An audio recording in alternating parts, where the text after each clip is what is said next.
Hello everyone, कैसे हैं आप सब। Welcome back to Deepti channel.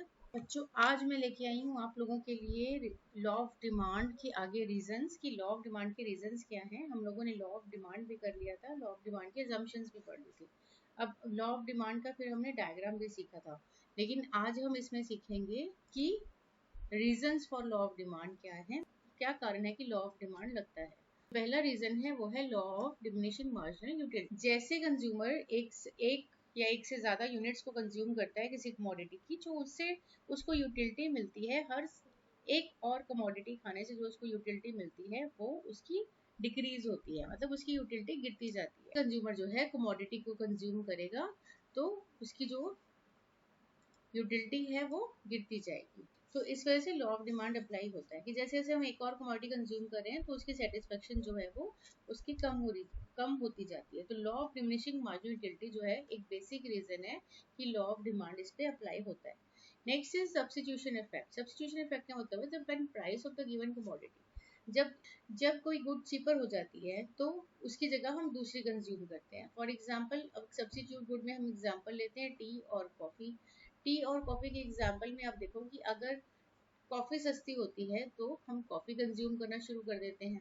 तो this is a substitute effect कि price of the given commodity falls, कि प्राइस जो होता है कमोडिटी का गिर जाता है। गिरने पे क्या होता है कि वो चीपर हो जाती है। सब्स्टिट्यूट फिर क्या एज ए रिजल्ट क्या होगा, demand for the commodity rises, तो उस कमोडिटी की डिमांड बढ़ जाएगी और प्रेजेंट कमोडिटी की डिमांड जो है वो कम हो जाएगी। तो इस वजह से सब्स्टिट्यूशन इफेक्ट की वजह से लॉ ऑफ डिमांड अप्लाई होता है। नेक्स्ट आता है इनकम इफेक्ट। इनकम इफेक्ट का मतलब होता है कि जब कंज्यूमर की इनकम में चेंज आता है, जब रियल इनकम जो है कंज्यूमर की चेंज होती है due to change in price of the given commodity, किसी कमोडिटी के प्राइस में फर्क आने से उसकी इनकम में चेंज आ जाता है तो उसकी परचेजिंग पावर बढ़ जाती है।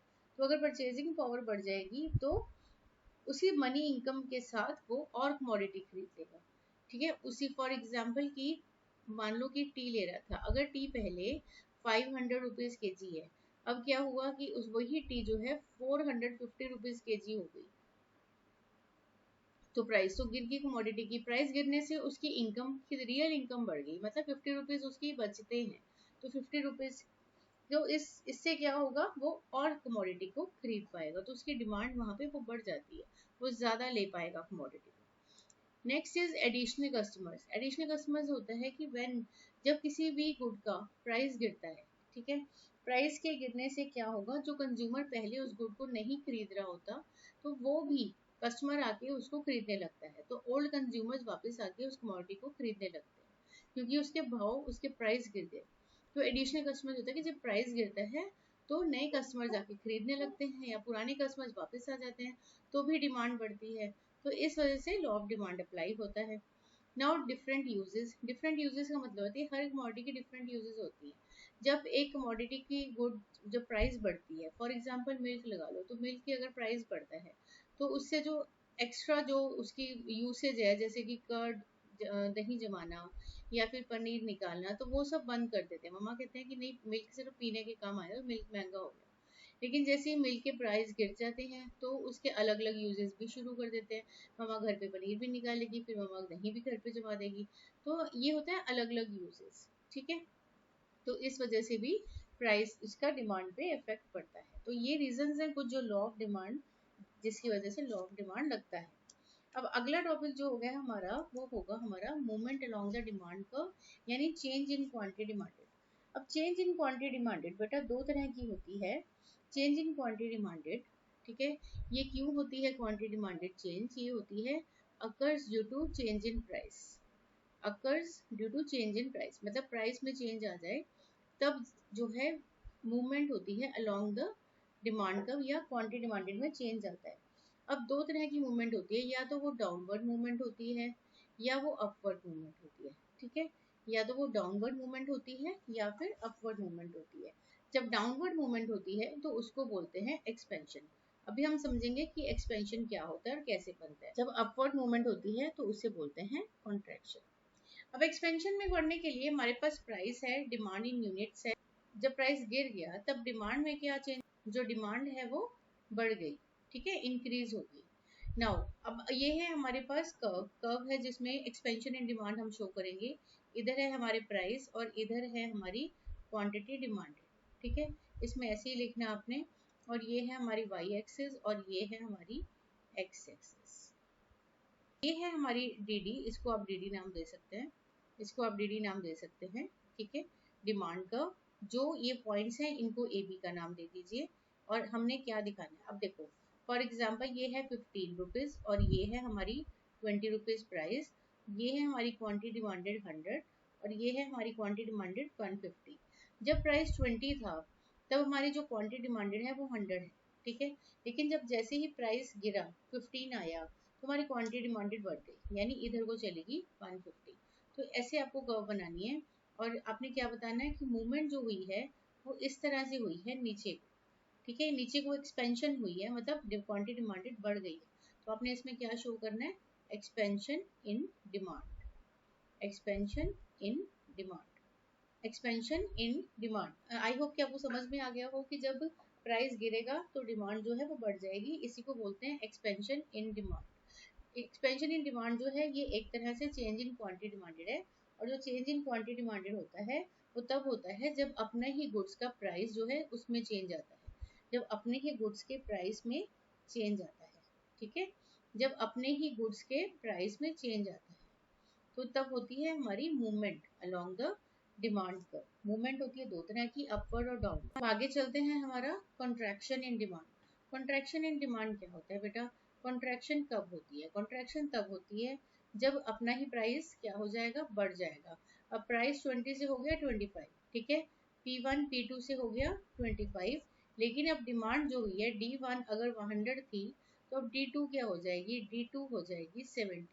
प्राइस के बढ़ने से जो डिमांड है वो गिर जाएगी। अब कॉन्ट्रैक्शन में क्या होगा बेटा, कॉन्ट्रैक्शन मान लो ये कि वाई एक्सिस है हमारी, ठीक है, वाई एक्सिस, और ये है हमारी एक्स एक्सिस, ये है हमारी एक्स एक्सिस। ये मान लो कि 20, यहाँ पे जो प्राइस है वो 25 है और यहाँ पे जो प्राइस है वो 20 ले लो, और यहाँ पे क्वांटिटी डिमांडेड जो है मान लो यहाँ 70 है और यहाँ 100 है। अब क्या हुआ, जब P1 अगर 20 है, दिस इज P1, अगर P1 20 है तो हमारी जो D1 है वो 100 है, ये D1 है। ठीक है, जो पॉइंट है ये मान लो A है। उसके बाद जब ये प्राइस बढ़ा P2 हो गया तब जो D1 है वो अंदर को होगी, डिमांड अंदर को होगी, तो ये D2 अंदर होगी जिसको हम नाम देते हैं B। तो इसमें क्या हुआ, जो कर्व है वो ऊपर को चली गई। ठीक है, जो कर्व है वो ऊपर को गई है, तो इसमें क्या हुआ, जो कर्व है वो कर्व हमारी ऊपर को ड्रॉ होगी कि ऊपर को गई है, तो जिसको बोलते हैं कॉन्ट्रैक्शन। क्यों कॉन्ट्रैक्शन क्यों आया, क्योंकि जो प्राइस बढ़ा, प्राइस बढ़ने से क्या हुआ, व्हेन प्राइस इंक्रीज, प्राइस बढ़ने से जो डिमांड है वो डिक्रीज हो गई। ठीक है जी, तो ये हो गया कॉन्ट्रैक्शन इन डिमांड। अब आगे चलते हैं शिफ्ट का केस। शिफ्ट कब आता है बेटा, शिफ्ट तब आता है जब अपने प्राइस को छोड़ के किसी और फैक्टर में, अदर फैक्टर्स में चेंज आ जाए। अदर फैक्टर्स मतलब price of the related goods में चेंज आ जाए, कोई सब्स्टिट्यूट में चेंज आ जाए, कोई कॉम्प्लीमेंट्री गुड की प्राइस में चेंज आ जाए, टेस्ट में चेंज आ जाए, जो है फ्यूचर प्राइस एक्सपेक्टेशन में चेंज आ जाए, इनकम में चेंज आ जाए, ठीक है, कंज्यूमर की। तो अदर फैक्टर्स में चेंज आना जो होता है वो उसको बोलते हैं शिफ्ट इन डिमांड कर्व। तब क्या होगा, जो डिमांड कर्व होती है बेटा वो शिफ्ट हो जाती है, और ये दो तरह की होती है, एक होती है राइट वर्ड शिफ्ट और एक होती है लेफ्ट वर्ड शिफ्ट। दो तरह की शिफ्ट होती है, एक होती है राइट वर्ड, एक है लेफ्ट वर्ड। जो राइट वर्ड शिफ्ट होती है उसको बोलते हैं इंक्रीज इन डिमांड, जो लेफ्ट वर्ड शिफ्ट होती है उसको बोलते हैं डिक्रीज इन डिमांड। अब ये क्या है, कैसे है, ये कैसे याद रहेगा, ये हम देखते हैं। चलिए अब करते हैं शिफ्ट इन डिमांड कर्व। तो पहला कर्व जो है वो आपको दिखाएगा कैसे इंक्रीज इन डिमांड हो रही है। प्राइस में कोई चेंज नहीं है, प्राइस 20 रहेगा, क्वांटिटी डिमांडेड जो है वो 70 से 100 हो गई है। देखो हमने प्राइस वही बनाया 20, कोई चेंज नहीं है, लेकिन क्वांटिटी डिमांडेड 70 से 100 हो गई है, यानी जो डिमांड कर्व है वो यहाँ डी से शिफ्ट होके D1 चली गई है, डी से D1 पे पहुंच गई है। तो इसका मतलब ये क्या है, इंक्रीज इन डिमांड, क्या है, इंक्रीज इन डिमांड। ठीक है, जब डिमांड कर्व शिफ्ट हो गई है, डिमांड कर्व नहीं बन चुकी है, तो मूवमेंट में क्या होता था, डिमांड कर्व ऊपर नीचे वहीं होती रहती थी, तो अपवर्ड डाउनवर्ड बोलते हैं, लेकिन ये इंक्रीज इन डिमांड हो गया, मतलब आपका जो कर्व है वो शिफ्ट हो गया। नाउ सेकंड इज डाउनवर्ड, यानी कि नीचे डिक्रीज होना डिमांड में। डिक्रीज कैसे हुआ, फॉर एग्जाम्पल जो प्राइस है वो 20 का 20 ही है, लेकिन जो क्वांटिटी डिमांडेड है अचानक से 150 से फॉर एग्जाम्पल 100 आ गई है, अब इसमें क्या हुआ, प्राइस में तो कोई चेंज नहीं आया, ऐसा होता है मार्केट में। इनमें क्या होगा, इनमें इसके अदर फैक्टर्स रिस्पॉन्सिबल होते हैं, ठीक है। इनकम बढ़ गई कंज्यूमर की, या सब्सिट्यूट का प्राइस कम हो गया, या कॉम्प्लीमेंट्री में कोई फर्क आया, वो सब। नाउ जो प्राइस है हमारा, प्राइस हमारा सेम जो है वो प्राइस पी है 20, कोई चेंज नहीं है। इसको वाई और एक्स करना मत भूलना, यहाँ 0 और ये एक्स। अब जो क्वांटिटी डिमांडेड है 150 से अचानक अंदर को शिफ्ट होगी 100, तो ये डी डी जो है D1 बन गई, अच्छा ठीक है, D1 तो अलग से डिनोट कर रहे हैं कि जो डिमांड कर्व है वो उठ के इधर आ गई है, तो इसको बोलते हैं शिफ्ट इन डिमांड कर्व। तो बेटा जो शिफ्ट होता है उसमें डिमांड कर्व ये शिफ्ट हो जाती है, मतलब या तो आगे चली जाएगी या पीछे चली जाएगी।